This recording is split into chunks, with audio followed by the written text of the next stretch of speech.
श्रावण का महीना और इस श्रावण के पवित्र महीने में भगवान शिव की कथा ऑनलाइन आप और हम श्रवण कर रहे हैं।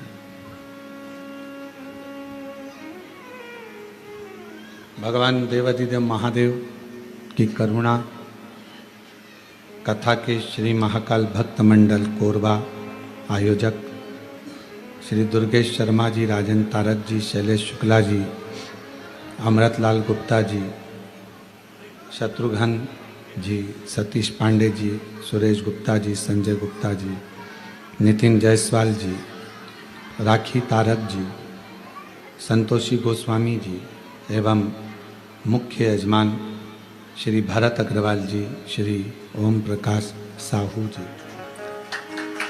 एक बार इनके लिए जोरदार ताली बजाकर स्वागत वंदन, जिन्होंने इस पवित्र पावन दिव्य और भव्य कथा का लाभ आप और हमको दिया है। श्रावण का महीना है और ये पवित्र पावन कथा ऑनलाइन श्रवण करने का सौभाग्य मिला है। ये शरीर में जो 5 कर्मेंद्री, 5 ज्ञानेंद्री और एक मन, इन 11 इंद्रियों का जो समावेश इस शरीर के अंदर है, वो संपूर्ण इंद्रियां शिव के भजन के लिए और भगवान की अविरल भक्ति के लिए है। पर परिवार को निभाते हुए, परिवार को साथ लेते हुए, जो मनुष्य की देह में हमें फर्ज मिला है, आपको फर्ज मिला है, उसको निभाते हुए चलो। आप किसी की बहन भी हो तो किसी की बेटी भी हो, आप किसी के भाई भी हो तो किसी के बेटे भी हो, आप धर्म पत्नी भी हैं तो किसी की भाभी भी हैं, तो किसी की ताई हैं, किसी की माता है।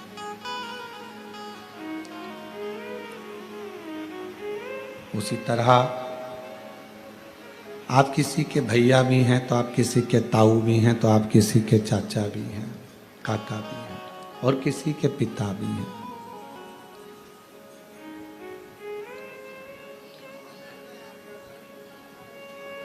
मृत्यु लोक में जन्म लेने के बाद ये हमारा और आपका कर्तव्य हो जाता है कि परिवार को साथ कर चलना, परिवार को लेकर चलना और साथ में अपने कर्तव्य को निभाते हुए चलना। क्योंकि जब हम अपने कर्तव्य के साथ में कर्तव्य का क्रम धारण करते हुए आगे बढ़ते हैं और साथ में भगवान की अविरल भक्ति को धारण करते हुए चलते हैं, तो जरूर हमें अपनी मंजिल प्राप्त होती है, अपनी मंजिल जरूर मिलती है। आज का व्यक्ति कर्तव्य से मुख मोड़ लेता है और शिव महापुराण की कथा कहती है, भगवान शंकर का चरित्र कहता है, शिव तत्व कहता है कि कर्तव्य से कभी भी अपने मुख को मत मोड़ो। कहीं नौकरी कर रहे हो तो पूर्ण निष्ठा से करिए, भजन भी कर रहे हो तो पूर्ण निष्ठा से एक आनंद के साथ करिए।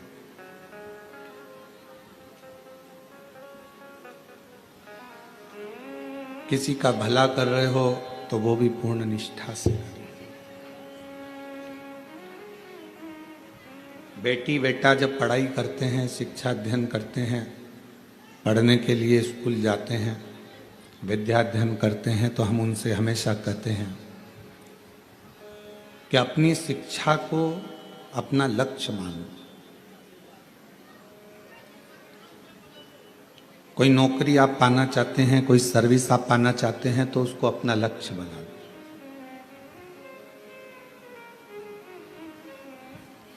पीटी उषा जी से एक बार पूछा गया था बाल्यावस्था में कि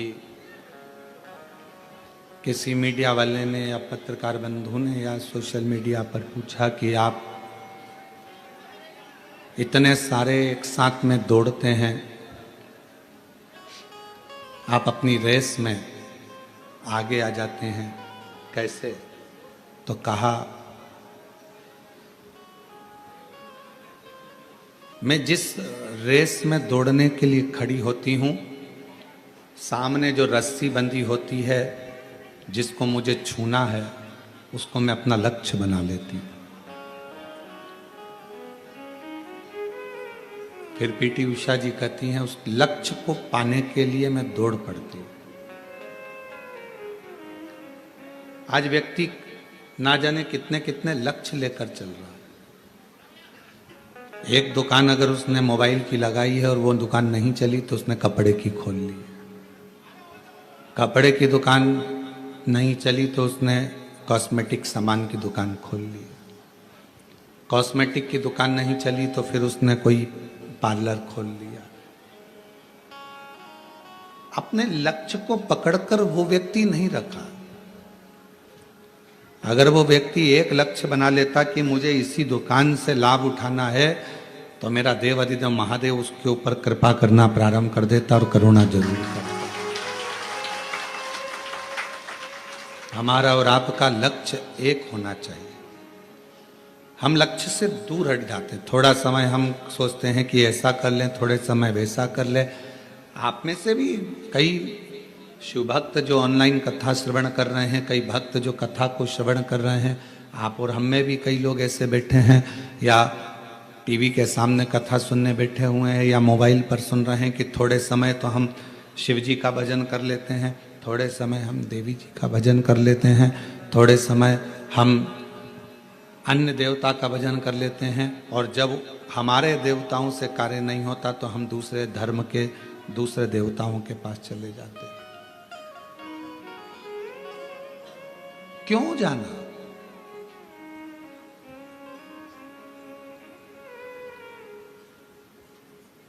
अभी एक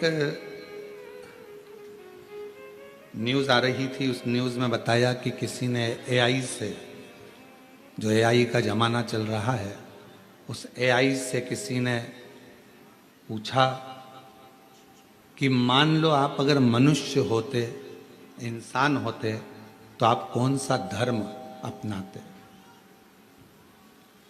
किस धर्म की ओर आप जाना पसंद करते? मान लो आप इंसान होते। एआई से पूछा किसी ने मैसेज डालकर कि आप अगर इंसान होते और मनुष्य होते, एआई से पूछा, तो आप कौन सा धर्म अपनाते? तो एआई ने उत्तर दिया कि मैं सनातन धर्म अपनाता, सनातन धर्म के सिवा कुछ नहीं। क्योंकि हमारा सनातन धर्म किसी को दुख देना नहीं सिखाता, किसी जीव की हत्या करना नहीं सिखाता, किसी को कष्ट देना नहीं सिखाता। एक सच्चा सनातनी अपने लक्ष्य को निश्चित रखता है, अपने लक्ष्य पर आगे बढ़ता है, अपने कार्य पर आगे बढ़ता है और कार्य पूर्ण करता है। भगवान कभी नहीं कहता कि तुम अपना घर छोड़ दो, परिवार छोड़ दो, कुटुंब छोड़ दो, नाते छोड़ दो, रिश्तेदार छोड़ दो, आप अपने अपने घर को छोड़कर कहीं चले जाओ। ये मेरी शिव महापुराण की कथा नहीं कहती। शिव महापुराण की कथा तो केवल एक बात कहती है कि अपने लक्ष्य पर चलना। जिस नौकरी को पाना चाहते हो उस नौकरी के पीछे पड़ जाओ। जब उस सर्विस के पीछे आप पड़ जाओगे तो आपको लगेगा कि मुझे कलेक्टर बनना है तो कलेक्टर की तैयारी, एसपी बनना है तो एसपी की तैयारी, मंत्री बनना है, विधायक बनना है। कल पार्षद जी आए थे, उनके परिवार के पिताजी 20 साल से तैयारी में लगे थे कि हमें टिकट मिले और हम चुनाव लड़ें। उनको नहीं मिला तो उनके बेटे ने मेहनत तो करी, लक्ष्य तो नहीं छोड़ा, और लक्ष्य नहीं छोड़ा तो आज पार्षद बनकर बैठ गए। आपका लक्ष्य क्यों छूट रहा है? सावन आया तो हम शंकर जी की आराधना में इतने डूबे, और जैसे ही सावन गया वैसे हम अपनी फिर वही कार्यशैली में, भगवान के मंदिर नहीं जाना, भजन नहीं करना, स्मरण नहीं करना, निंदा में, बुराई में, व्यसनों में फिर डूब गए। केवल सावन के महीने में ही मदिरा का त्याग करा, केवल श्रावण के महीने में ही मांसाहार का त्याग करा, केवल श्रावण के महीने में ही झूठ बोलना बंद करा, केवल श्रावण के महीने में ही गलत काम करना बंद करा। हमारा जैसा कर्म है, आज हम सावन के महीने से नियम उठा लें कि हम व्यसनों से दूर रहें, हम मदिरा से दूर रहें, मांस से दूर रहें, गलत विचारों से, गलत सोच से हम दूर रहें। कोई गलत बात लिख रहा है तो उस पर गलत कमेंट्स ना करें, कोई गलत बोल रहा है तो हम उस पर गलत विचार ना करें। घर में आप लोगों का जो घर है, घर के अंदर खिड़की है क्या? जम के तो बोलो, सबके घर में खिड़की है। अच्छा, खिड़की काहे के लिए बनाई है? हवा के लिए, प्रकाश के लिए। आप में से किसी ने भी खिड़की चोर को घर में बुलाने के लिए बनाई क्या? पर चोर खिड़की देखता है आने के लिए। आपने खिड़की बनाई थी प्रकाश के लिए, आपने खिड़की बनाई थी हवा के लिए, और खिड़की आप लोगों ने चोर के लिए या चोट्टे के लिए नहीं बनाई।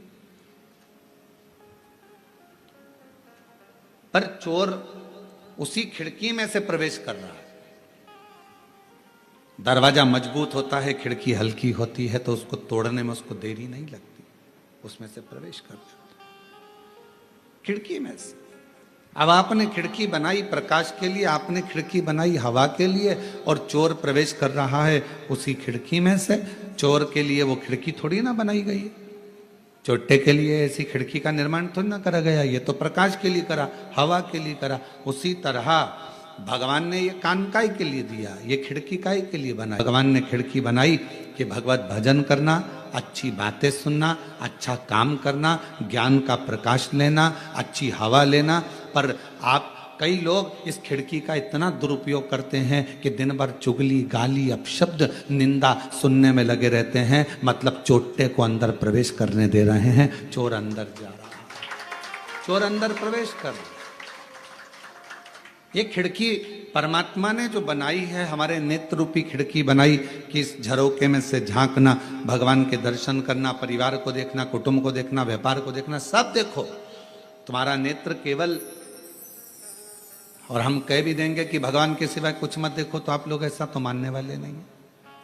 सब देखिए, ये परिवार, ये नाते, ये रिश्ते, ये कुटुंब, ये कबीले, सबको देखो। नेत्र दिए पर इससे गलत ना देखो, श्रवण दिया गलत ना सुनो, वाणी दी, जिह्वा दी, इसका सदुपयोग करो। कितना लोग हमको गलत गलत बोलता है तो क्या हम व्यासपीठ से या अपने शब्दों में क्या गलत का प्रयोग करेंगे? नहीं, क्योंकि उनके बोलने में, उनकी परवरिश में और हमारे बोलने में और हमारे माता पिता के संस्कार में जमीन और आसमान का अंतर हो सकता है। जिस पिता ने चने का ठेला लगाकर अपनी औलाद को पाला हो, जिस माँ ने साड़ी में फाल लगाकर दूसरे के घर काम कर कर भोजन बनाकर पाला हो, वो माँ और वो बाप अपने बच्चे को कभी गलत संस्कार नहीं दे सकता, गलत विचार नहीं दे सकता, गलत बोलना नहीं सकता। संस्कार बताएंगे आपके घर के एक आनंद के विषय को। आप श्रेष्ठता का जीवन तो जियो। श्रवण आपकी भगवान ने जो खिड़की दी है, इस कान का प्रयोग कथा में, सत्संग में, या अपने परिवार के अच्छे शब्दों को सुनने में लगाओ। क्यों अपना समय अपन व्यर्थ निंदा को दें? उसने ऐसा कर दिया, उसने वैसा बोल दिया, उसने गलत कर दिया, उसने ऐसा कर दिया। हम गलत सोचने में, गलत विचारने में, गलत सुनने में अपने पूरे जीवन को लगा रहे। करो मेहनत, एक एक पल का वो जवाब लेता है। आज नहीं तो कल लेता है, पर जवाब जरूर लेता है।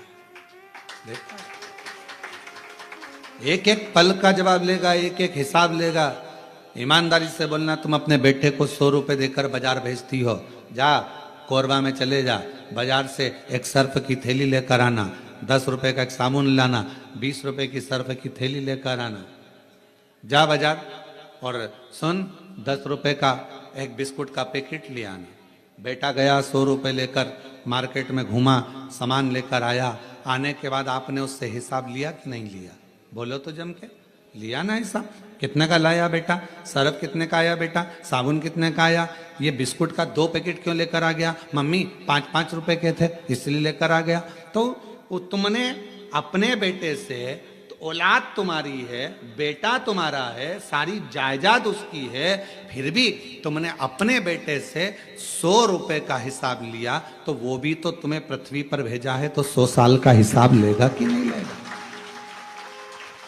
वो भी हिसाब लेगा कि मैंने तुझे इतना दिया था, तूने कितना लगाया, तूने क्या करा, सत्कर्म कितना करा, भजन कितना करा, अच्छा कर्म कितना करा, पुण्य कर्म कितना करा। केवल कमाया कमाया कमाया, जोड़ा जोड़ा, और आखिरी में केवल भोगा ही भोगा, इतना भोगा कि आखिरी में भगवान के सामने रो रो कर गिड़गिड़ा कर कहता रहा कि मुझे अब माफ कर दो, अब नहीं भोगा जाता। कर्म, धन आता है, अच्छा लगता है, पर वो धन जब व्यक्ति को रुलाता है तो जिंदगी केवल एक नरक सी निकलती चली जाती। उसको सोचो, विचार, कर्म श्रेष्ठ करिएगा, अच्छे कर्म की ओर बढ़िएगा, और जब आपका कर्म श्रेष्ठ हो, जब आप अच्छे कर्म की ओर बढ़ेंगे तो जीवन में एक आनंद की अनुभूति अपने आप होगी, अपने आप। 100 साल का हिसाब मेरा परमात्मा जरूर लेगा। 21,600 श्वास जो निकलती है उसका एक एक हिसाब मेरा परमात्मा लेता है।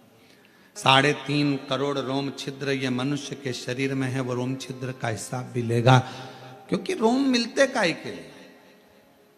कभी विचार करा कि मनुष्य के शरीर में इतने ये रोम बारीक बारीक इतने रोम छिद्र होते हैं, ये क्यों मिलते हैं, किस लिए मिलते हैं, क्यों देता है परमात्मा? और केवल देवादिदेव महादेव इन रोम छिद्रों पर भस्म को लपेट लेते हैं। कभी विचार करिए आप, कभी अकेले में सोचिए कि इतने रोम छिद्र मेरे शरीर में हैं, हाथों में हैं, मेरे शरीर पर इतने रोम छिद्र हैं, ये भगवान ने क्यों दिए? और क्यों मेरे शंकर भगवान ने शमशान की भस्म को इन रोम छिद्रों पर धारण कर लिया? किस लिए?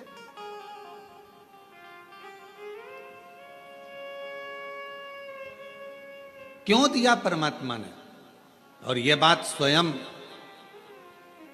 हमारे शास्त्र वर्णन करते हैं कि भगवान के रोम छिद्र से दुर्वा, तिल ये सब उत्पन्न होते।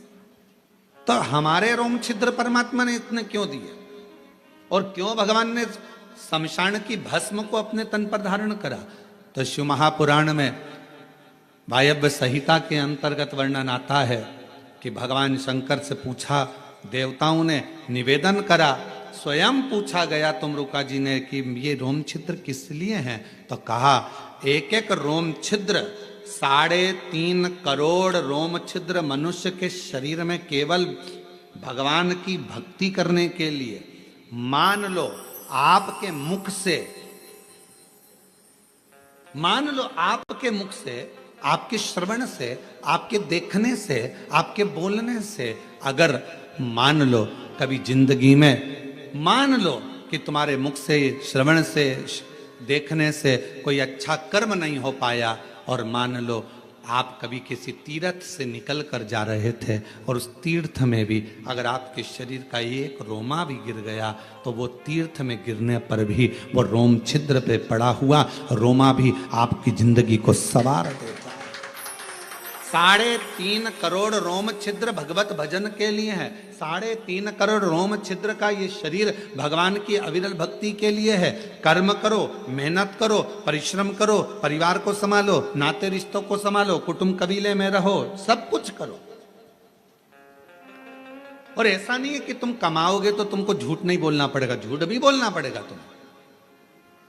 हम अगर बोल भी देंगे कि कमाने में झूठ मत बोलो तो ये हो नहीं सकता। आपको कमाना है, झूठ बोलना पड़ेगा। आपको बच्चों का पेट भरना है, थोड़ा झूठ बोलना पड़ेगा। आपको पत्नी, परिवार, घर गृहस्थी देखना है तो थोड़ा झूठ बोलना पड़ेगा। आपको उस झूठ को बोलना पड़ेगा।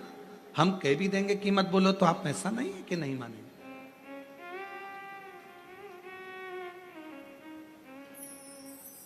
और इसका प्रसंग आज से नहीं है, त्रेता के समय से इसका प्रसंग है। जिस समय पर श्री हनुमान जी महाराज लंका को जलाकर अयोध्या में आ चुके थे, राम जी का राज्य स्थापित हो गया था, भगवान श्री राम अवध के राजा बन गए थे, हनुमान जी घूम रहे थे। कपड़े के व्यापारियों ने, कुछ लोगों ने, दुकानदारों ने, बहुत सारी दुकानें थी, सब ने रोक लिया। हनुमान जी से पूछा, तूने लंका कैसे जलाई? तुमने लंका कैसे जलाई? हनुमान जी ने कहा, मेरी पूंछ में कपड़ा बांधा, तेल डाला, आग लगाई, अंदर घुसा, जला दी। तो क्या जलाई कैसे? रोज एक ही बात पूछते, तूने लंका कैसे जलाई, कैसे जलाई? तूने कहा, आज लगाओ कपड़ा, डालो तेल, लगाओ आग, मैं जला के बताता हूं। उनने कपड़ा बांधा, तेल डाला, आग लगाई और सबकी दुकानों में घुस गए, सब स्वाहा। सारे व्यापारी भगवान राम जी के पास गए, हमारी दुकानों में आग लगा दी हनुमान जी ने। हनुमान जी को बुलाया गया, तुमने लंका में आग लगाई तो यहां क्यों लगाई? तो कहा, सब पूछते थे लंका कैसे जलाई, कैसे जलाई? तो कहा, लंका में जलाना था तो यहां क्यों जलाया? तो कहा, ये लंका से कम है क्या? 1 रुपए की चीज 10 रुपए में बेचते हैं,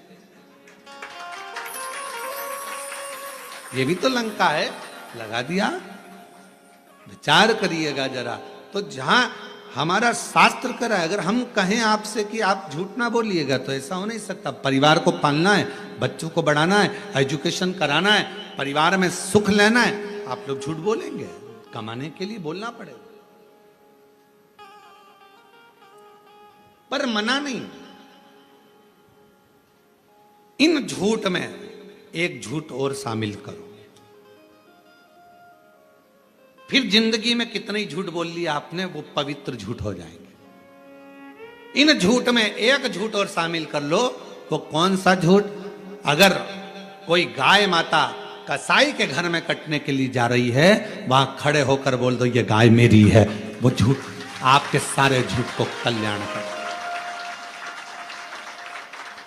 एक गौ माता कसाई के घर कटने जाए, वहां जाकर खड़े होकर कह दो, ये गाय मेरी है। भले वो तुम्हारी नहीं है, उसको छुड़ा लिया, उसका फल प्राप्त हो गया।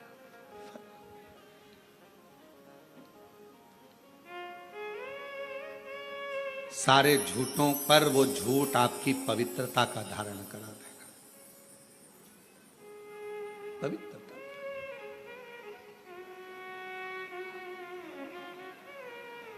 किसी बेटी, अकेली कोई छोटी सी लड़की, अकेली कोई छोटी सी कन्या, कोई बेटी अकेली 10 लोगों के बीच में कहीं पर अंधेरे आदिक में कोई ने उसको रोक लिया है और गलत कृत्य करने के लिए उस जगह पर कह दो, ये मेरी बेटी है, ये मेरी पुत्री है, तो छोड़ो, ये मेरी बेटी है। उसके लिए थोड़ा सा संघर्ष कर, संघर्ष।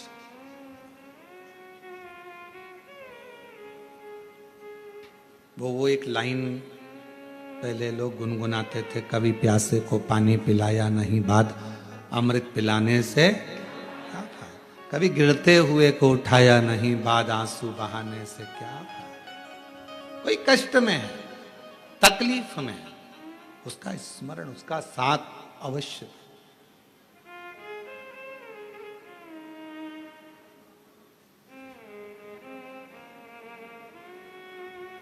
और जब आप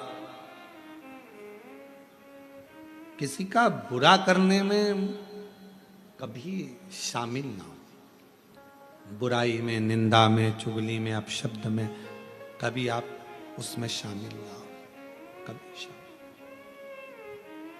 कभी दिल कर जाए, दुकान से फुर्सत मिले, नौकरी से फुर्सत मिले, या घर से थोड़ी देर की फुर्सत मिले, परिवार से थोड़ी देर की फुर्सत मिले, थोड़ा समय अगर मिले तो हफ्ते में, 2 दिन में, 5 दिन में एक बार शंकर भगवान के मंदिर में जाकर थोड़ी झाड़ू सेवा, सफाई करा करो। क्यों? हफ्ते में एक बार या महीने में एक बार अगर आपने नियम बना लिया तो तुम्हारी जिंदगी में जितने भी सामने दुख आने वाले हैं ना, उसको मेरा भोलेनाथ साफ करना प्रारंभ कर देगा। आप दूसरे के लिए प्रशस्त करिए, आप दूसरे के लिए मार्ग प्रशस्त करिए, आप दूसरे के लिए मार्ग को सुलभ करिए। कितना एक प्रसंग आया है, लिंग पुराण का बड़ा सुंदर प्रसंग है राजा अम्बरीश का।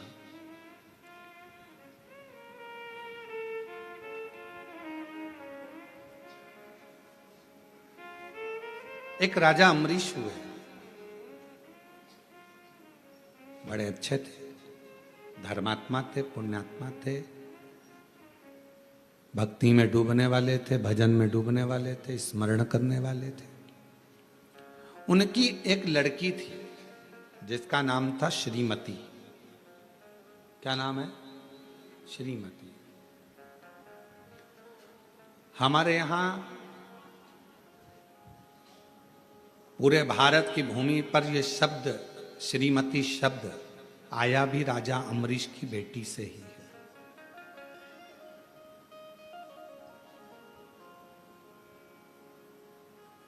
हम लोग बात बात में कह देते श्रीमती बिमला जी, श्रीमती कमला जी, श्रीमती। श्रीमती शब्द का मतलब क्या है? अभी आप कथा में श्रवण करेंगे, राजा अम्बरीश की बेटी का नाम था श्रीमती। और वह राजा अम्बरीश की पुत्री बड़ी सुंदर थी, बड़ी विद्वान थी, उसके चेहरे का आकर्षण बड़ा था। कारण क्या था कि वो अपने पिता राजा अम्बरीश के बताए हुए मार्ग पर नित्य भगवत स्मरण में डूबी रहती। तो ये नियम है, ब्यूटी पार्लर जाने से ज्यादा सुंदरता व्यक्ति को शंकर जी के मंदिर में जल चढ़ाने से प्राप्त हो जाती है। शिव जी का भजन करना प्रारंभ करो, शंकर भगवान की भक्ति करना प्रारंभ कर दो, और देखो घर की बहू और सास में कितना अंतर होता है।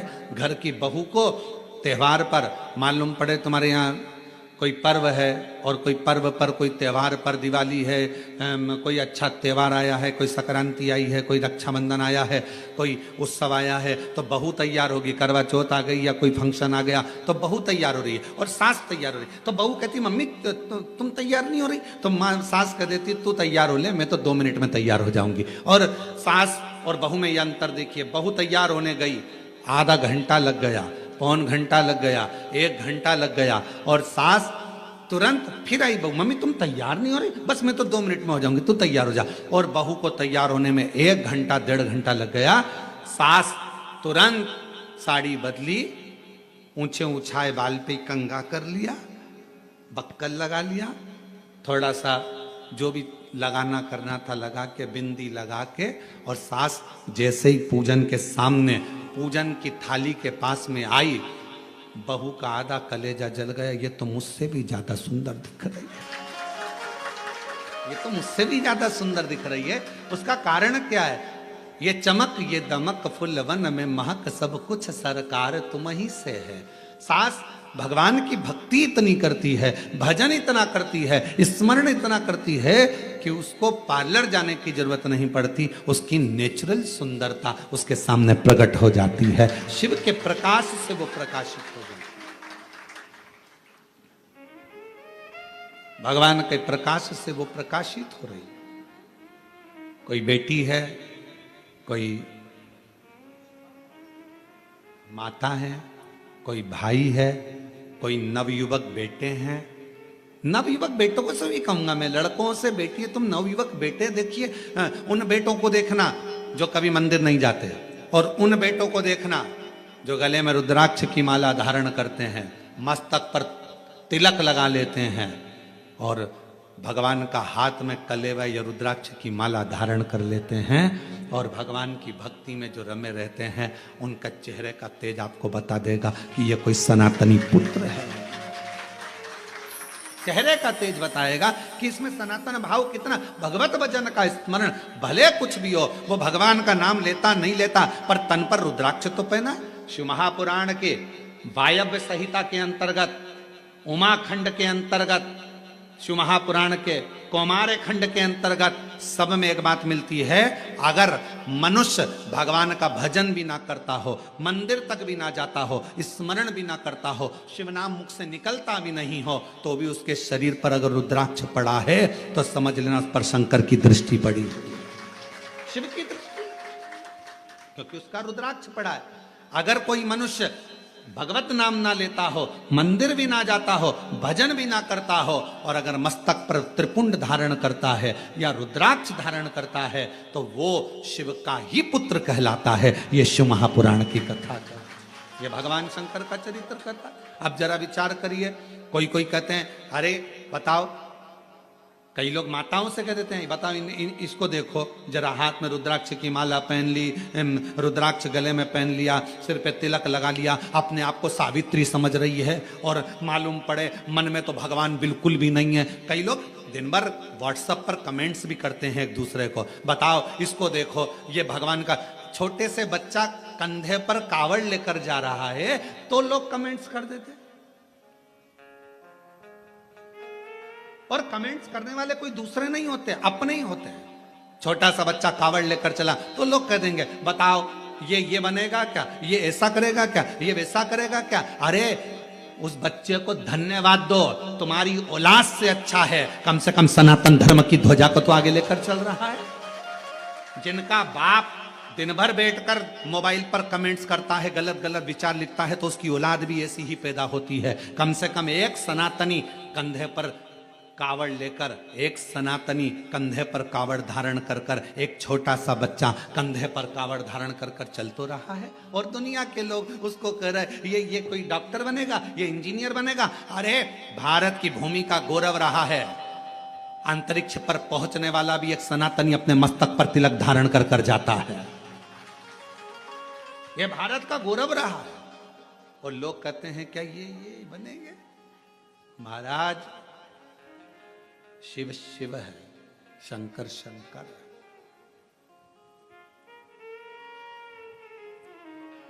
उस बच्चों को देखकर जो भगवत भजन कर रहे हैं, कई लड़के, कई बेटे रुद्राक्ष धारण करते हैं, माला पहनते हैं, कई लोग तिलक लगाते हैं, कई लोग त्रिपुंड लगाते हैं, कई लोग जटा धारण कर लेते हैं।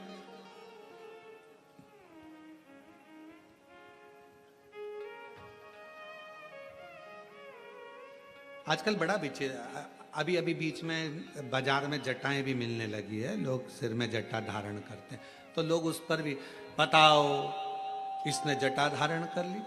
अरे अच्छा है, जटा धारण करी, दारू की बोतल तो धारण नहीं करी। अच्छा करा है ना उसने, गलत तो नहीं करा। त्रिपुंड लगाया, गलत तो नहीं करा। भगवा वस्त्र धारण करे, गलत तो नहीं करा। प्रेरणा ही दे रहा है ना वो लड़का।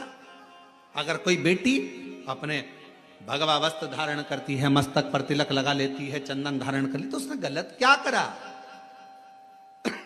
कोई गलत तो नहीं करा। केवल पांव खींचना, केवल गलत शब्द कहना, केवल अपशब्द कहना। और मेरा बेटा बेटियों से निवेदन है, आपको कॉलेज से फुर्सत नहीं मिलती, आपको स्कूल से फुर्सत नहीं मिलती, आपको सर्विस से फुर्सत नहीं मिलती, आपको नौकरी से फुर्सत नहीं मिलती, टेंशन मत लो।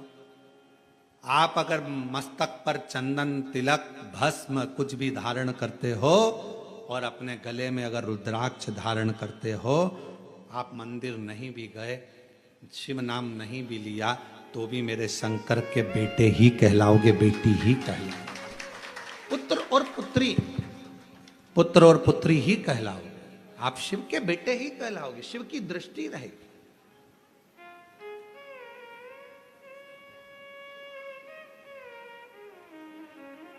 टिटहरी देखिए, टिटहरी, अब यहां क्या बोलते हैं हमको नहीं मालूम।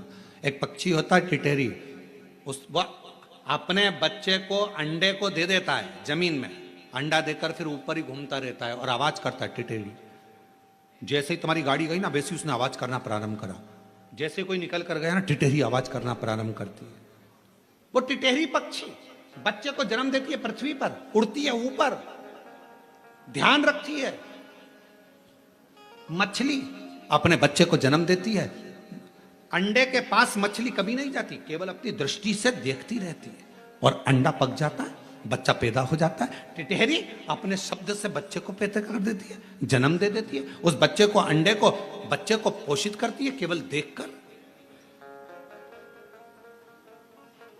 केवल देखने पर। और शिव महापुराण की कथा कहती है, आपके गले में अगर रुद्राक्ष पड़ा है, मस्तक पर यदि तिलक लगा है, तो मेरा शंकर भगवान भी आपको देख देख कर, जैसे टिटहरी अपने बच्चे को अच्छा कर देती है, मछली देखकर अपने बच्चे को अच्छा कर देती है, मेरा शंकर भगवान आपके गले में रुद्राक्ष है, मस्तक पर तिलक है। मेरी बेटा बेटियां, जितनी मेरी जीजियां, जितने मेरे जीजा, कोई तुमसे कहे महिला को रुद्राक्ष नहीं पहनना चाहिए, उससे पूछ लेना कहां लिखा। कोई तुमसे कहे महिला को शंकर की आराधना नहीं करना चाहिए, उससे पूछ लेना कहां लिखा। क्योंकि शिव महापुराण में एक एक चीज लिखी है कि माता हो, मनुष्य हो, गंधर्व हो, किन्नर हो, अप्सरा हो, गंधर्व हो, चाहे पशु हो, पक्षी हो, नाग हो, कोई भी हो, पितर हो, सबको शंकर भगवान के पूजन का अधिकार भगवान शंकर ने दिया है। ब्राह्मण हो, क्षत्रिय हो, वैश्य हो, शूद्र हो, कोई भी हो, शंकर भगवान के पूजन का अधिकार शंकर भगवान ने सबको दिया है। कोई ऐसा बच्चा ही नहीं जिसको अधिकार शिव ने नहीं दिया।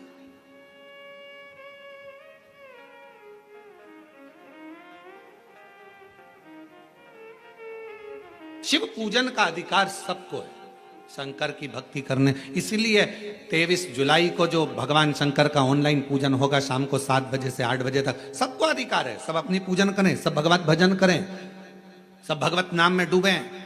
1 घंटा शाम को 7 बजे से 8 बजे तक अपने पार्थिव शिवलिंग का निर्माण कर कर भगवान की अविरल भक्ति को धारण करो कि मेरे घर में मेरा कुबेरेश्वर महादेव आया है, मेरा शिव आएगा। सबको अधिकार। हम दूसरे का दोष क्यों देखें?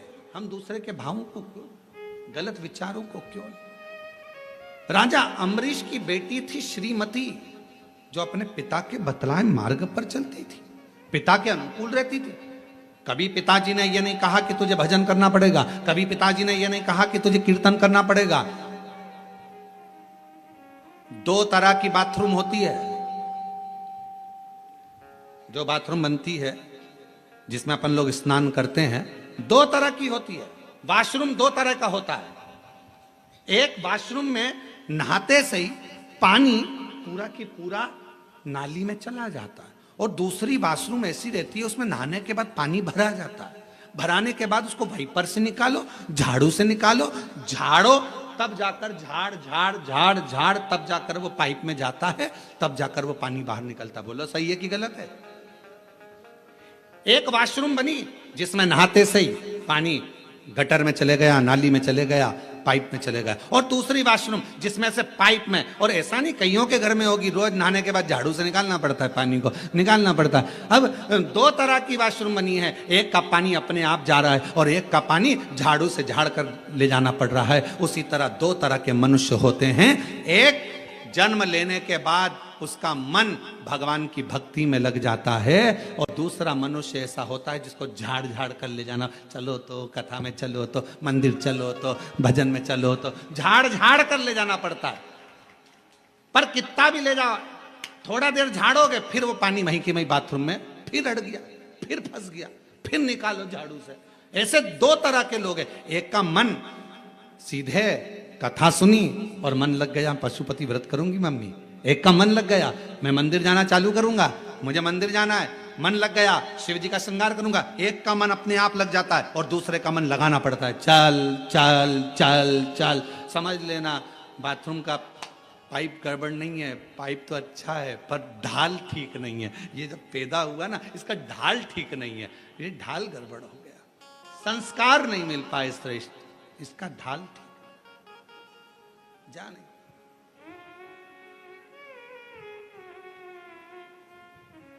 राजा अम्बरीश की बेटी थी श्रीमती।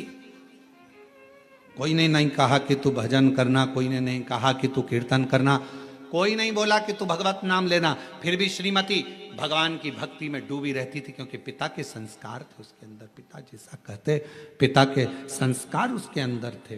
वो पिता के संस्कारों में ढलती चली गई, ढलती चली गई और बढ़ती चली गई। समय आया,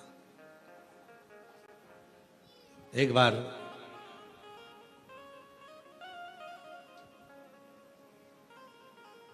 देवऋषि नारद और देवऋषि नारद के भांजे पर्वत मुनि दोनों भ्रमण करते करते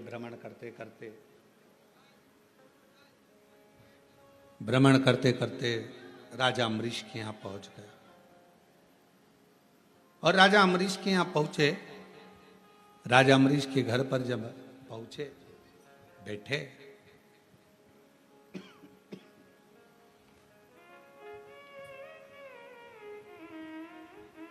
थोड़ी देर बाद राजा अम्बरीश की बेटी श्रीमती सामने से निकल कर गई।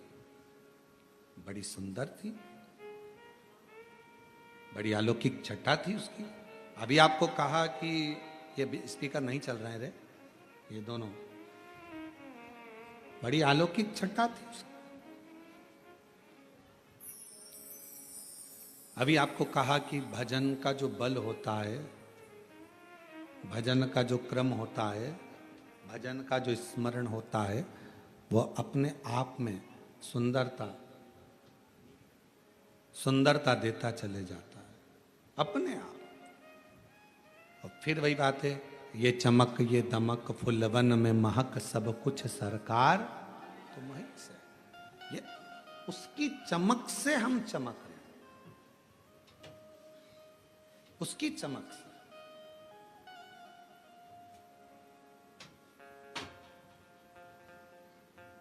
और महादेव नमन चरणों में स्वीकार कीजिए, सबका किया है मेरा भी उद्धार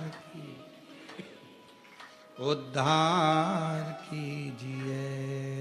है त्रिपुंडधारी, है त्रिशूलधारी, है त्रिपुंडधारी, है त्रिशूलधारी। चरणों में तेरे बाबा जी पावन है चारों धाम, तेरी देव करते वंदन पूजे हैं सीताराम। चरणों में तेरे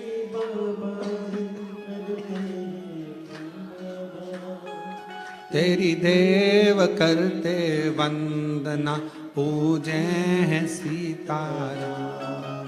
हो जाए पूरी कामना, हो जाए पूरी कामना, उपकार कीजिए, सबका किया है मेरा भी कल्याण कीजिए, उद्धार कीजिए। है त्रिपुंडधारी, है त्रिशूलधारी, है त्रिपुंडधारी, है त्रिशूलधारी। भगवान ने मौका दिया, सामने जो चेहरा नजर आया देवऋषि नारद को और पर्वत मुनि को, बड़ी सुंदर कन्या थी। उसके चेहरे का आकर्षण बड़ा प्रबल था। कन्या निकलकर जैसे ही चली गई, थोड़ी देर बाद देवऋषि नारद ने पूछा राजा अम्बरीश जी से, ये इतनी सुंदर कन्या किसकी है?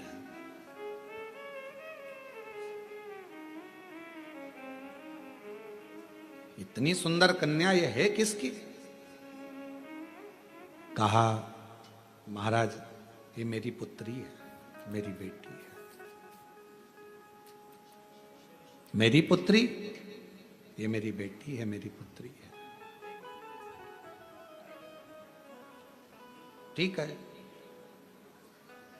अब जैसे ही सुना कि ये मेरी पुत्री है, ये मेरी बेटी है, नारद जी ने,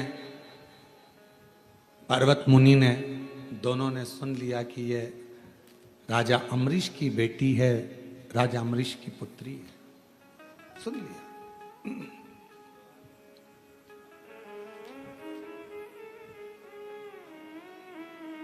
कुछ देर के बाद देवऋषि नारद ने राजा अम्बरीश को एकांत में ले जाकर थोड़ी चर्चा करी, थोड़ी बात करी। राजा अम्बरीश जी ने पूछा, महाराज आपने मुझे एकांत में बुलाया है, क्या बात है, क्या कहना चाहते हैं? कहा, आपकी पुत्री बड़ी सुंदर है और हम उससे विवाह करना चाहते हैं। देवऋषि नारद जी ने ये शब्द कहे। राजा अम्बरीश तो अपने भाग्य की सराहना करने लगे। धन्य हैं हम जिनकी पुत्री देवऋषि नारद जी से ब्याह। प्रणाम महाराज जी। थोड़ी देर बाद पर्वत मुनि ने राजा अम्बरीश को एकांत में बुलाया और फिर उनसे बात करी। तो पर्वत मुनि ने कहा कि आपकी बेटी बड़ी सुंदर है और हम उनसे विवाह करना चाहते हैं। अब राजा अम्बरीश के पास में नारद जी भी बेटी से विवाह करने को कह रहे हैं, पर्वत मुनि भी विवाह करने को बोल रहे हैं। महाराज जी आपके साथ मेरी बेटी का विवाह हो, इससे बढ़कर मुझे क्या चाहिए? राजा अम्बरीश ने कहा, ये कथा बहुत सीख देती है महाराज। थोड़ा सावधानी रखकर अगर इस कथा का स्मरण करेंगे, लिंग पुराण की ये कथा है, बड़ी सुंदर है महाराज।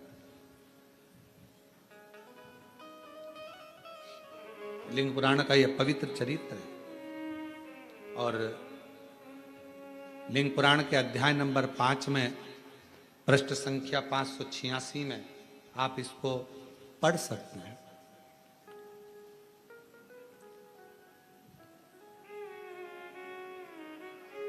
कहा,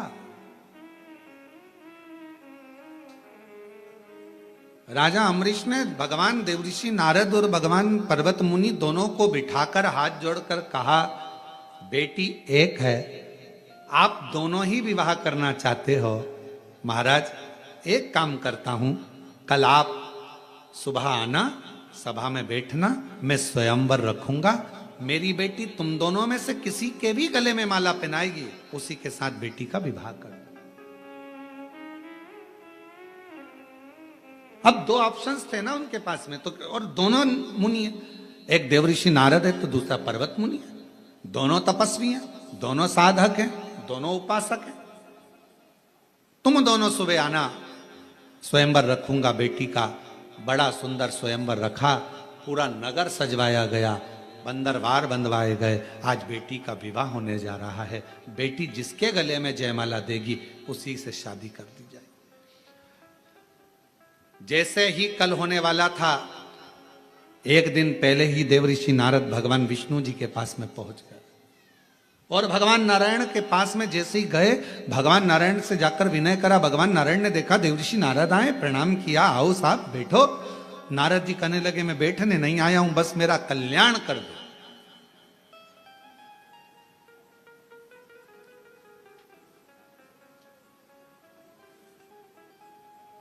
मेरा कल्याण कर दो, इतना ही चाहता हूं। भगवान विष्णु ने पूछा, क्या कल्याण चाहते हो? अब शब्द आया है आप और हम सब के लिए, इस कथा में आई है अपनी बात। क्या कल्याण चाहते हो? तो नारद जी ने कहा, मेरा कल्याण बस इतना है, राजा अम्बरीश की लड़की श्रीमती से मैं शादी करना चाहता हूं। आप इतनी कृपा कर दो कि पर्वत मुनि है ना, उसका मुख बंदर का बना दो।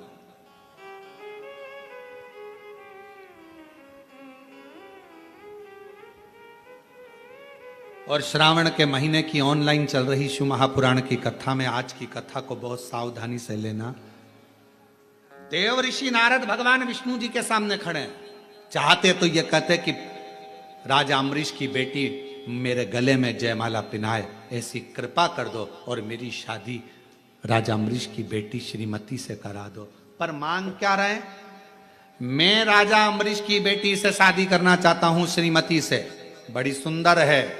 आप एक काम कर दो, पर्वत मुनि को बंदर का मुख देता। अब ईमानदारी से बोलो, खड्डा दूसरे के लिए खोदोगे तो उसमें सबसे पहले कौन गिरेगा? जिसने खोदा है वही। आप दूसरे के लिए गलत मांगोगे तो आपका ही बुरा होना है। आप जितना दूसरे के लिए गलत सोचोगे, गलत विचार करोगे, गलत धारणा बनाओगे, गलत बात लेकर आओगे। कई लोग दिन भर बैठकर अंदर अंदर कुड़ते रहते हैं, बताओ बताओ कितनी आगे बढ़ गई, कितनी फैक्ट्री, कितनी दुकान, इसके तो बच्चे भी इसके कहने में चलते हैं। दिन भर कोसे इसकी यहाँ ऐसा हो जाए, इसका ऐसा हो जाए, इसका वैसा हो जाए। और मालूम पड़े उतना उतना जितना दूसरे को कोसती है उतना ही बुरा खुद का होते चले जाता है, और वो और उन्नति करती चली जाती है, वो और आगे बढ़ रहा है।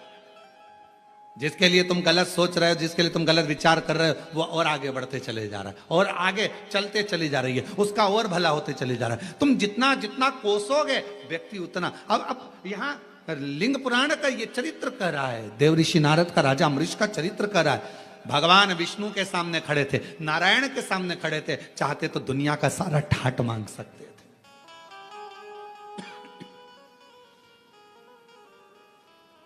मांगो, तुमको क्या चाहिए? भगवान विष्णु ने तो पूछा था क्या चाहिए तुमको, बोलो। और यही कि ये चरित्र याद आता है, जरासंध, दुर्योधन और भीम, ये तीनों तप करने गए। इन्होंने शंकर जी का तप किया, शिव जी का तप कर रहे थे, इतने में भीम को लग गई भूख, और भीम चले गया भोजन करने, कंदमूल फल खाने। दोनों जनी तप कर रहे थे, जरासंध और दुर्योधन। भगवान शंकर प्रसन्न हो गए, मांगो तुम्हें क्या चाहिए। जरासंध ने कहा मुझे 10,000 हाथी का बल दे दो। ठीक है। दुर्योधन ने कहा मुझे 20,000 हाथी का बल दे दो। भगवान शंकर जी ने कहा तथास्तु। दोनों जाने लगे। भीम बैठ के केला खा रहे थे, भूख लग रही थी तो, और ये दोनों हंसते हुए बोले बताओ ऐसा हपसी है, खाने के चक्कर में इससे शंकर जी का वर भी नहीं मिला और हमको वर मिल गया। ऐसा भूखमरा, ऐसा हफ्सी शब्द का संबोधन जब गालियों से करा गया, ऐसा ऐसा संबोधन करा गया, सुनकर क्रोध आ गया। कभी कभी किसी के शब्द आपके हृदय में चोट करते हैं तो जीने की कला भी सिखा देते हैं, आगे बढ़ने की कला भी सिखा। कभी कभी चोट कर जाते शब्द वो आगे बढ़ने की कला दे देते हैं। आगे बढ़ने की कला देंगे वो।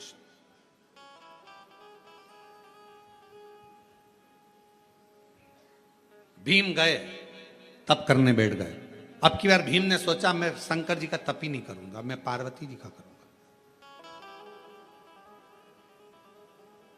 काम करने वाला, घर में सेवा करने वाला नौकर चाकर जो होता है ना, बड़ा चतुर होता है, देख लेता है दोनों में सेठ जी ज्यादा हृदय के नम्र हैं कि सेठानी, और देखा सेठानी नम्र है, तो जैसे ही सेठ जी गए तब वो झाड़ू पोछा करने आई, और झाड़ू पोछा करती, भाभी बहुत तकलीफ चल रही है, बच्चों की फीस नहीं है। भाभी अंदर गई, अलमारी खोल के 500 रुपए रख ले, फीस भर देना, और सुन तनख्वाह में काटूंगी, याद रख लेना। अब कोई भाभी तनख्वाह में काट रही क्या? दे दिया। नम्रता। भीम को लगा कि मैं महादेव जी की आराधना तो इतने समय से कर रहा हूं, भूख लगने लगी, महादेव जी नहीं आए, पार्वती जी की आराधना करूंगा। अब मां तो मां होती है, प्रकट हो गई, मांग तुझे क्या चाहिए। भीम ने कहा मां मैं मांगूंगा नहीं, तू अपने मन से दे दे, बस इतना कृपा करना, ध्यान रखना, ध्यान रख कर देना। तो माता जी बोली तुम तो 3 लोग आए थे, हाँ वो 2 लेके चले गए, अब मैं ही बचा हूं, अब तुम कृपा करो मां। माता पार्वती जी ने ध्यान लगाया, सरस्वती माता को बुलाया। सरस्वती, शंकर जी ने इनको क्या क्या दिया, तो कहा एक को 10,000 हाथी का बल, एक को 20,000 हाथी का बल। पार्वती जी बोली मैं तुझे 40,000 हाथी का बल देती हूं। 40,000 हाथी का बल। भीम कहता नहीं चाहिए, ये कोई फालतू की बात, मेरे को नहीं चाहिए। तो फिर 100,000 हाथी का बल नहीं चाहिए, मुझे तो वो दो मां जो मेरे दिल में है, बाकी का कुछ मत दो। सरस्वती माता को फिर बुलाया। पार्वती जी ने कहा इसके हृदय में क्या चल रहा है बताओ। तब सरस्वती ने कहा, तो पार्वती जी ने कहा ठीक है, हे भीम, मैं तुझे वर देती हूं, जरासंध और दुर्योधन मरेंगे तो तेरे ही हाथ से मरेंगे, बस। अब कुछ नहीं चाहिए, अब कुछ नहीं चाहिए। वो 20,000 40,000 हाथी का बल लेकर करूं क्या? अब मारना तो इन दोनों को। क्यों? क्योंकि एक ने मुझे खबड्डा कहा, एक ने मुझे हपसी कहा, एक ने मुझे गाली दी। जब अपशब्द कहा है तो उस गाली का जवाब देने का बल तो मुझे दीजिए, मुझे दीजिए। भगवान शंकर से जाकर जल चढ़ाते समय एक प्रार्थना जरूर करा करो, बाबा मुझे ऐसा बना देना कि दुनिया के लोग जो मुझे आड़ा टेढ़ा कहते हैं ना, उन सबका मुख चुप हो जाए, ऐसी करुणा।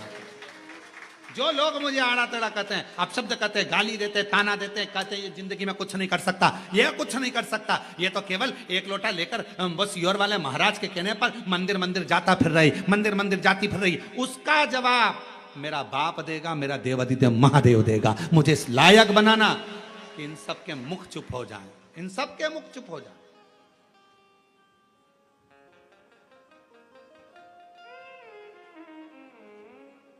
और कई लोग आश्चर्य करते हैं, फिर शंकर जी की सेवा करने वाला, जल चढ़ाने वाला, भजन करने वाला जब बहुत ऊंचे सिंहासन पर बैठ जाता है, बहुत ऊंचे ठाट पर बैठ जाता है, तो लोग आश्चर्य करते हैं, बनना था किसको, बन कौन गया, किसके बन गया, ये कैसे हो सकता है? पूरे मोहल्ले के लोग, पूरे क्षेत्रवासी आश्चर्य करते हैं, ये पद पर बैठ गया, इसको कुर्सी मिल गई, ये सिंहासन पर बैठ गया, इसको पद मिल गया। क्यों? उसने या उसके परिवार वालों ने जो शंकर की आराधना करी है, शिव एक ना एक दिन ऐसा जवाब देता है कि एक ना एक दिन मुंह को बंद कर देता है और बिल्कुल शांति से उसका जवाब कर। थोड़ा सब्र करना, परंतु थोड़ा इंतजार करना। भीम ने कहा मां बस अब कुछ नहीं चाहिए, तूने वर दे दिया, 40,000 हाथी का बल लेकर करता भी क्या, अगर ये दोनों मेरे हाथ से ना मरते, तूने मुझे वर दे दिया, ये दोनों तेरे हाथ से मरेंगे, इससे ज्यादा कुछ नहीं चाहिए मां, बस हो गया। मांगो तो जरा सोच समझ कर तो मांगो कि मांग क्या रहे हो। हे भगवान मेरे यहां 15 साल से औलाद नहीं है, संतान देना भगवान, भगवान औलाद दे देना, भगवान औलाद दे देना, भगवान संतान दे देना। अरे भगवान से कहो प्रभु कृपा करना, तेरा भजन करने वाली, मेरी सेवा करने वाली, बुढ़ापे में मुझे संभालने वाली, अच्छी उच्च बुद्धि वाली, स्वस्थ संतान देना, तेरी कृपा से देना। जैसे मार्कंडे बाबा पर तूने दया करी, ऐसी दया मुझ पर कर देना। औलाद तो मांगो पर साथ में संस्कारित मांगो। औलाद दे दो भगवान, औलाद दे दो। और औलाद आ भी गई और मालूम पड़े बुढ़ापे में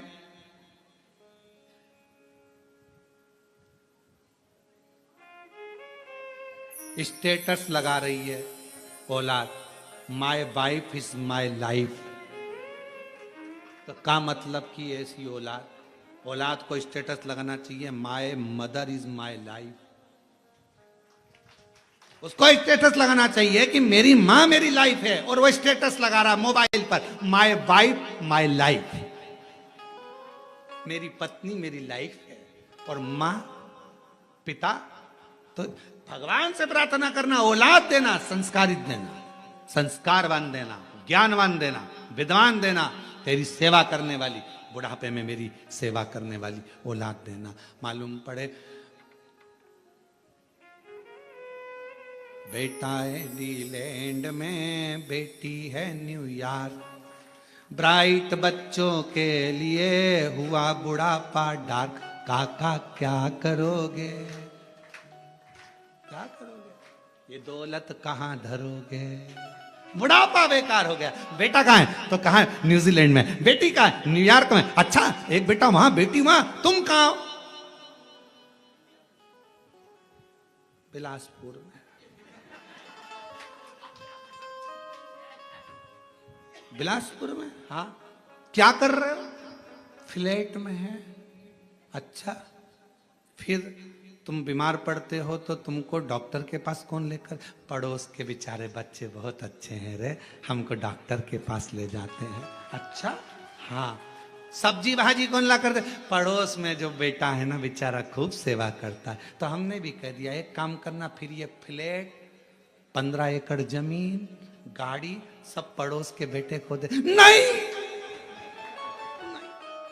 उसको कैसे दे सकते, बेटा इंडीलैंड में, बेटी है न्यूयॉर्क, और ब्राइट बच्चों के लिए हुआ बुढ़ापा डार। ओ काका क्या करोगे, ये दौलत कहां धरोगे। जरा विचार करिए, बेटे सब बाहर, परिवार पूरा बाहर, कोई पूछने को तैयार नहीं, बुढ़ापे की अवस्था, लाठी टेक के चल रहा, भोजन सही मिल नहीं रहा, उसके बाद भी मकान की सफाई करवा रहा, घर संभाल के रख रहा, और बेटे और बेटी को फोन लगाने की फुर्सत नहीं, सब अपनी अपनी मस्ती में जी रहे हैं, और तेरा बुढ़ापा पूरा व्यर्थ हो गया। और आखिरी में जो पड़ोसी काम कर रहे हैं, उनके लड़के काम कर रहे हैं, 100-500 रुपए उनको ज्यादा दे देती कि ले रहे 500 रुपए का तेरा ये लिया ना, 5000 का मोबाइल लिया ना, पर फिर भी अठन्नी दमड़ी नहीं छूटना चाहिए मेरे बच्चों का, मेरे बेटे का, मेरा पोता का, मेरी पोती का। और मर गए 15 दिन तक मालूम ही नहीं पड़ा, यही खबर है, 15 दिन तक मालूम ही नहीं पड़ता, बॉडी सड़ती रहती है कि मर गए। तब फिर पड़ोसी की सूचना आती है कि बदबू आ रही, दरवाजा खुला, तब मालूम पड़ता। बच्चों को सूचना दी जाती है, आ जाओ तुम्हारे माँ बाप मर गए, कहते हैं ऑनलाइन अंतिम संस्कार कर देंगे। ऑनलाइन, ऊपर से वहीं से बैठे अंतिम संस्कार का कर्म कर दिया, मर गए। 1 महीने बाद आए, पूरी जायदाद बेची, पैसा लिया, बेटा इंग्लैंड में, बेटी है न्यूयॉर्क, और ब्राइट बच्चों के लिए हुआ बुढ़ापा डार्क। और काका क्या करोगे, ये दौलत कहां धरोगे, क्या करोगे। ना अच्छे से खा पा रहे हो, ना जी पा रहे हो, ना अच्छे से रह पा रहे हो। इसलिए मेरा निवेदन है, 1 रुपए का भी कहीं दान नहीं करना है, मत करिए। अठन्नी भी किसी को देना है तो मत दीजिए। तुम्हें 1 रुपया भी खर्च नहीं करना किसी पर, मत करो, पर अपनी कमाई का एक हिस्सा अपने ऊपर खर्च करो। खूब एंजॉय से जियो, खूब अच्छे से जियो, खुश की जिंदगी जियो। अपने ऊपर तो खर्च करो, अपने ऊपर खर्च करना सीखो।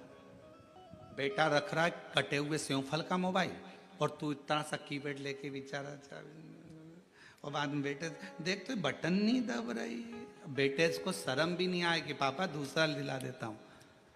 और उसने कहा एक बार, वही मृगनेनी ने, उसने एक बार कहा कि मेरा बैलेंस खत्म हो गया, तो आधी रात को दोस्तों को फोन लगा, बैलेंस डलवा तेरी भाभी का मोबाइल में बैलेंस। मृगनेनी, मयूरी, कहा इतना डला बैलेंस। माँ का सिर दुखा तो कमरे में भी नहीं गया, और मृगनेनी का, क्यों कल तू नहीं आई थी मिलने, मेरी तबीयत खराब। अच्छा तूने तो बताया ही नहीं मेरे को, मैं तुझे लेकर चलता हूं, अपने कोरबा में बहुत अच्छा डॉक्टर है, चल। नहीं मैं ठीक हो गई, नहीं चल तो सर।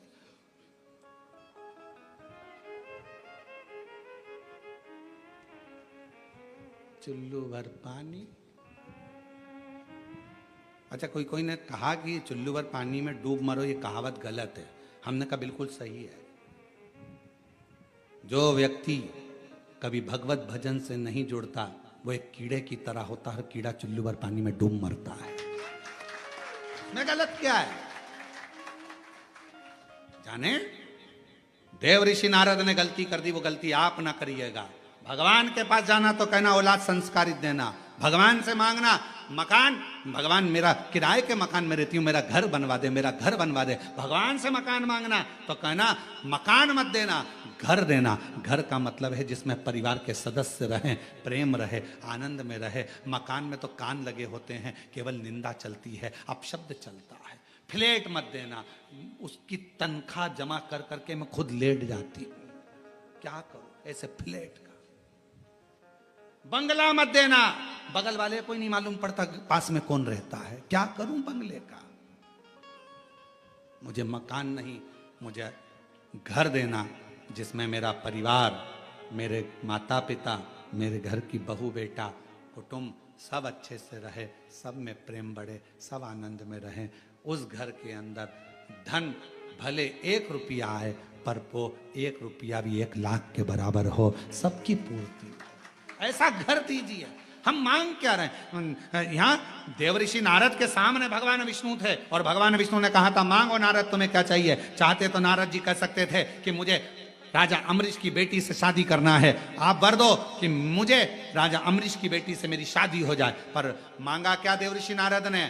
वर दीजिए पर्वत मुनि का मुख बंदर का कर दीजिए। स्वयं के लिए अच्छा मान लेते।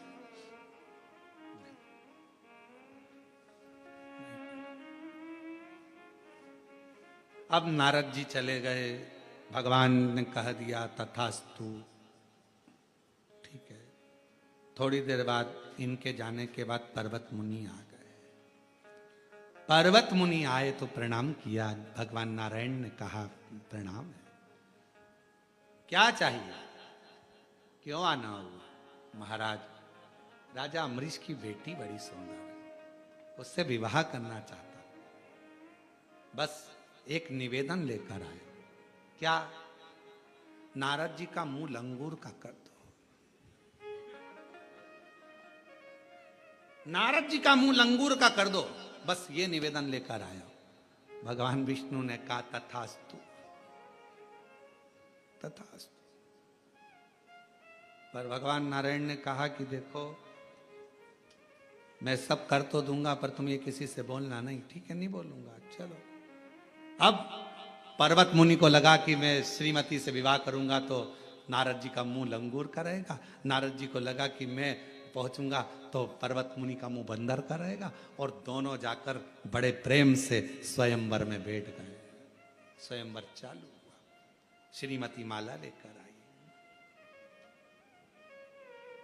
अब श्रीमती तो श्रीमती है।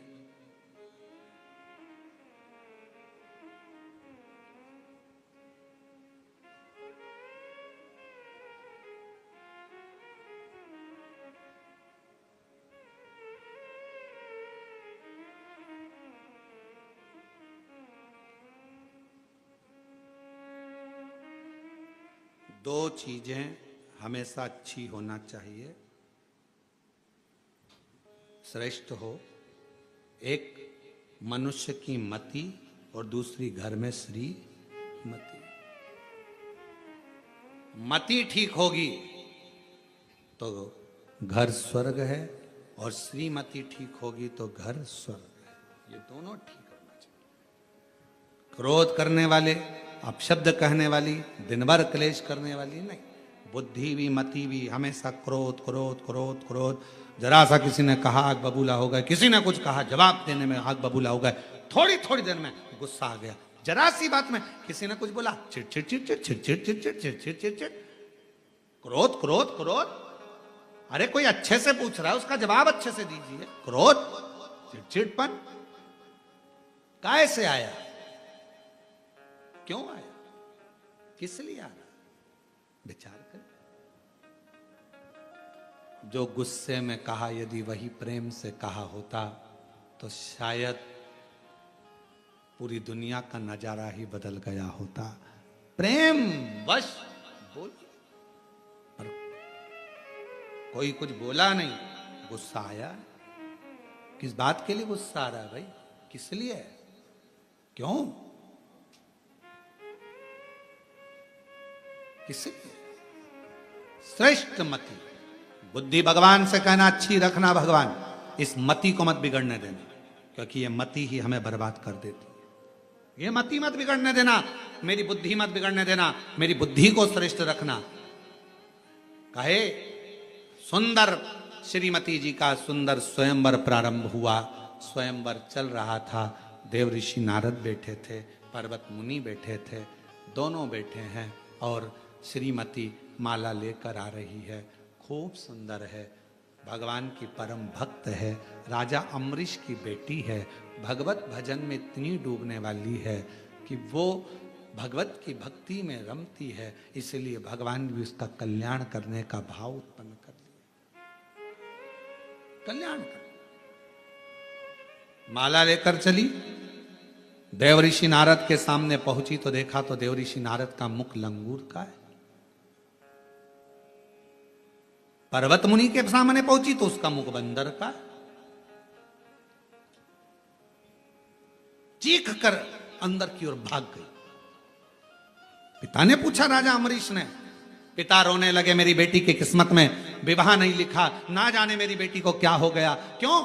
कई लोग कहते हैं हमारी बेटी का विवाह नहीं हो रहा, हमारी बेटी का विवाह नहीं हो रहा। भगवान शंकर की आराधना भी करती है, जल भी चढ़ाती है, पूजन भी करती है, समय लग रहा है ना, लगने दो, टेंशन मत लो।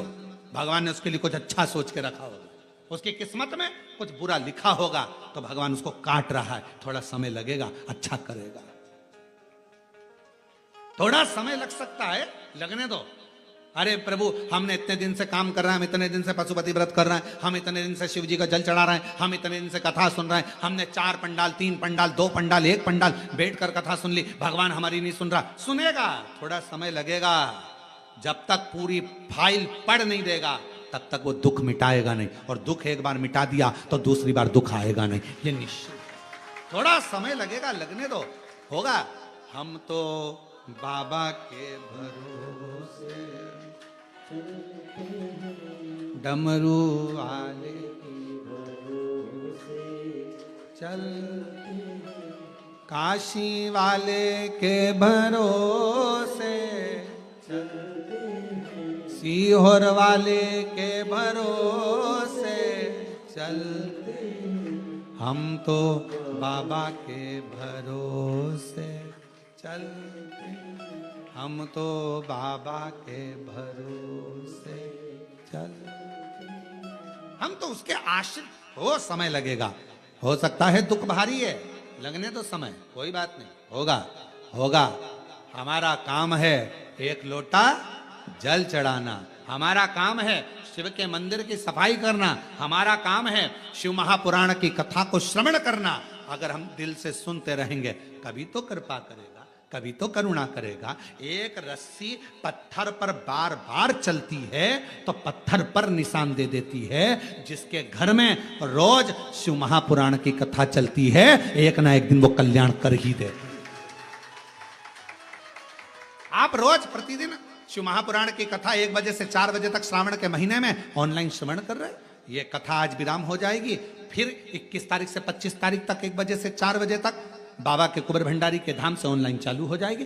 25 को वो विराम होगी, 30 तारीख को ऑफलाइन जयंती स्टेडियम भिलाई में प्रारंभ हो जाएगी, जो 5 अगस्त तक चलेगी 1 बजे से 4 बजे तक। और कितने प्रसन्न हैं छत्तीसगढ़ के लोग, हमें अगर कथा ऑनलाइन यहां सुनने को मिली है तो हम जयंती स्टेडियम में वहां बैठकर सावन की एक कथा श्रवण करेंगे, पंडाल में बैठकर कथा सुनेंगे श्रावण के महीने की, वो हमको फल मिलेगा। पूरे भिलाई वासियों का, दुर्ग वासियों का, सबका भाग्य है जो पंडाल में बैठकर कथा श्रवण करेंगे। ये भाग्य की सर होगा, थोड़ा समय लगेगा, थोड़ा आप अपना कर्म करिए। मत बुरे कर्म कर बंदे वरना पछताएगा, भगवान की आंखों से तू बच नहीं पाएगा, तू बच नहीं पाएगा। अरे ओ अज्ञानी मत करना नानी, अरे ओ अज्ञानी मत करना, तेरे कर्म का फल भी तू ही पाएगा, जैसा किया तूने तेरे आगे आएगा। मत बुरे कर्म वरना पछताएगा, भगवान की आंखों से बच नहीं पाएगा, बच नहीं पाएगा। बड़ा सोचनी है, बहुत विचार करना, अपनी चित्त वृत्ति में ये बात को बिठा लेना। पर्वत मुनि बैठे हैं, देवऋषि नारद बैठे हैं, राजा अम्बरीश की बेटी श्रीमती आई है, पर माला नहीं पहनाई है, क्योंकि एक बंदर का मुख हो गया, एक लंगूर का मुख हो गया। और इन दोनों के बीच में एक राजकुमार बैठा है, हाथ में धनुष है, बाण है, सुंदर स्वरूप है, मस्तक पर मुकुट है, कानों में कुंडल है, गले में माला है, सुंदर श्रृंगार है। और भगवान उसी समय पर उस श्रीमती ने दोनों के गले में माला नहीं डाली, बीच में जो मेरे भगवान की माया थी उसी मायापति को माला डाल। अब पिता के मन में, राजा अम्बरीश के मन में बड़ा दुख था। बेटी का विवाह कैसे होगा, शादी कैसे होगी, बेटी का क्या होगा। कई माताएं, कई भाई लोग चिंता में रहते हैं, जिनके घर में एक लड़की हो जाए, दो लड़की हो जाए, तीन लड़की हो जाए, चार लड़की हो जाए, चिंता में इनका होगा क्या, बेटी का होगा क्या। अरे भाई, उसने दिए ना, वही पालने वाला है। सब अपना अपना भाग्य लेकर संसार में जन्म लेते हैं, सब अपना भाग्य। आप अपने घर के कमरे में कचरा नहीं रखते हो, रखते हो? जम के तो बोलो। नहीं। कबाड़ा नहीं, खाली बोतल ऑन, टूटा फूटा सामान नहीं। जब आप अपने घर के कमरे में कबाड़ा नहीं रखते तो ये ब्रह्मा जी का ब्रह्मलोक, भगवान विष्णु का वैकुंठ लोक और ये मृत्यु लोक शंकर जी का है। जब भगवान शंकर का ये पृथ्वी घर है तो फिर इस घर में आड़े तेड़े को भी भगवान नहीं रखता। जो कीमती है, काम का है, वही मेरे शंकर ने अपने पास रखा, अपने पास। तो कई लोग कहते हैं भगवान, वो गलत बोलने वाले को भगवान क्यों रखें, निंदा करने वाले को क्यों रखें, बुराई करने वाले को भगवान क्यों रखें, आड़ा टेढ़ा बोलने वाले को भगवान क्यों रखें। अरे भाई, भगवान को मालूम है घर में 4 तरह के बेटे होते हैं, एक बेटा अच्छा है तो एक बेटा बेकार भी होता है, सबको रखना पड़ता।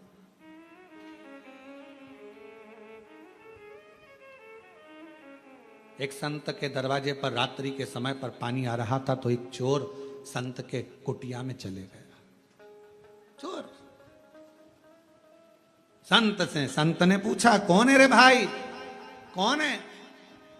चोर संत के सामने झूठ नहीं बोल पाया तो कह दिया कि मैं चोर हूं, चोरी का सामान मेरे साथ में है, मैं चोरी कर आ रहा था, पानी तेज गिरने लगा, कहां जाता, आपकी कुटिया दिखी इसलिए उसमें आ गया हूं, उसमें आ गया हूं। हो।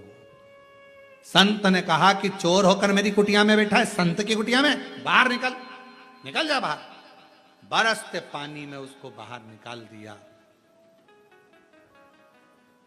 संत लग गया भजन में। भगवान खुद प्रकट होकर कहने लगे, तुझे आज मालूम पड़ा कि ये चोर है तो तूने अपनी कुटिया से निकाल दिया, मुझे तो इसके जन्म के समय पर मालूम था कि ये चोट्टा बनेगा, तो भी मैंने अपनी पृथ्वी पर आन दिया, क्योंकि मुझे मालूम है आएगा, कभी किसी संत के दरवाजे जाएगा, वहां उसके छाया में रुकेगा, पानी पी लेगा, तो हो सकता है इसके पूर्व का जन्म सुधर जाएगा।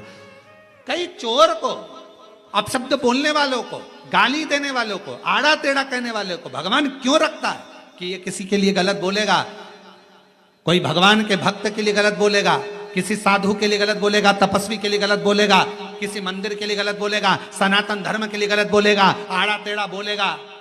कम से कम जिंदगी में कुछ नहीं कर पाया, ये बोलकर ही तर जाएगा।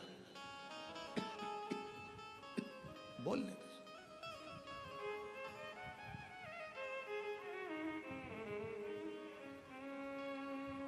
बोलेंगे, बोलने दो। और महादेव नमन चरणों में स्वीकार कीजिए, सबका किया है मेरा भी उद्धार कीजिए, उद्धार कीजिए। है त्रिपुंडधारी, है त्रिशूलधारी, है त्रिपुंडधारी, है त्रिशूलधारी। चरणों में तेरे बाबा जी पावन है चारों धाम, तेरी देव करते वंदना पूजे हैं सीताराम। चरणों में तेरे बाबा जी पावन है, तेरी देव करते वंदना, पूजे हैं सीताराम।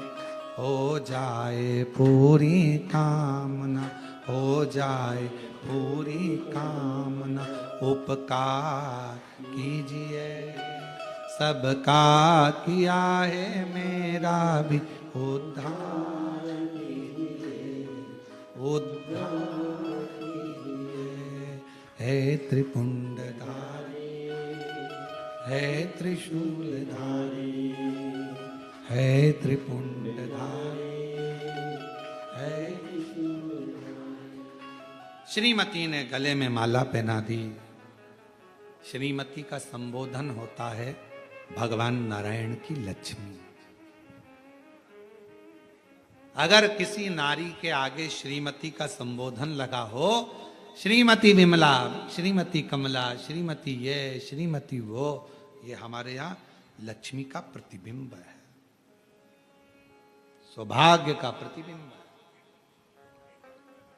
क्रोध आ गया देवऋषि नारद जी को, पर्वत मुनि को, दोनों गुस्से में लाल होकर सीधे चले गए भगवान नारायण के पास में, भगवान विष्णु जी के पास। भगवान विष्णु उनको देखे, श्रीमती जी से कहा कि तुम अंदर चली जाओ, तुम्हें देखेंगे तो और गुस्सा आएगा। पति के साथ मार्केट जावे ना पत्नी, और पत्नी का मन था ये वाली साड़ी लेना है, और वो साड़ी नहीं दिलाई जाती है, और वही साड़ी एक दिन पति के साथ पत्नी जा रही हो और कोई शादी में पहनकर वो साड़ी आ जाए ना, तो पत्नी और आग बबूला हो जाती है। और पति समझ रहा है गुस्सा क्यों कर रही है, समझ में नहीं आ रहा। अच्छी खासी थी, इतना गुस्सा, शादी में आई थी तो अच्छी थी, पर इतना गुस्सा शादी में, क्योंकि उसको दिख गई यही साड़ी में लेने वाली थी उस दिन, और मैंने नहीं खरीदी और इसने खरीद ली। गुलाब जामुन को भी खाती है तो इतने गुस्से में खाती है कि गुलाब जामुन भी कहती है छोड़ दे, छोड़ दे, कृपा कर, गुलाब जामुन। भगवान नारायण ने कहा श्रीमती से तुम जाओ, तुम्हें देखकर और क्रोध आ जाएगा, जाओ जरा छुप जाओ अंदर जाकर। ठीक है, श्रीमती जी चली। नारद जी आए, पर्वत मुनि आए, गुस्से में लाल दोनों। देवऋषि नारद जी ने कहा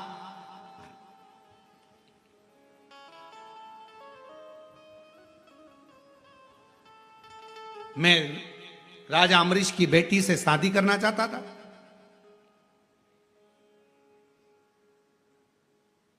मैंने कहा था पर्वत मुनि का बंदर का मुंह बनाना, तुमने मेरा लंगूर का मुंह बना दिया।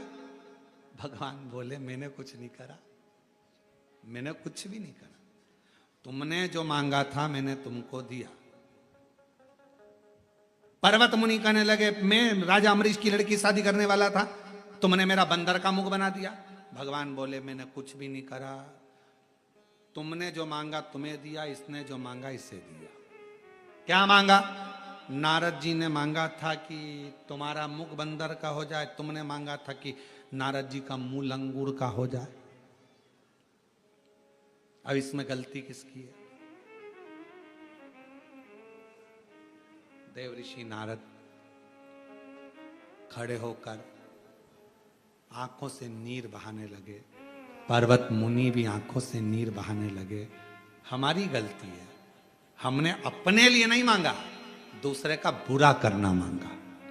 पर्वत मुनि के लिए मैंने गलत मांगा था कि पर्वत मुनि का बंदर का मुख हो जाए, और पर्वत मुनि ने मेरे लिए गलत मांगा मेरा लंगूर का मुख हो जाए। हम भगवान के मंदिर में जाएं, पूजन करें, अनुष्ठान करें, अपने लिए मांगो, दूसरे के लिए उसने कितना ही तुम्हारा बुरा करा हो, कभी मत मांगो कि उसका बुरा हो।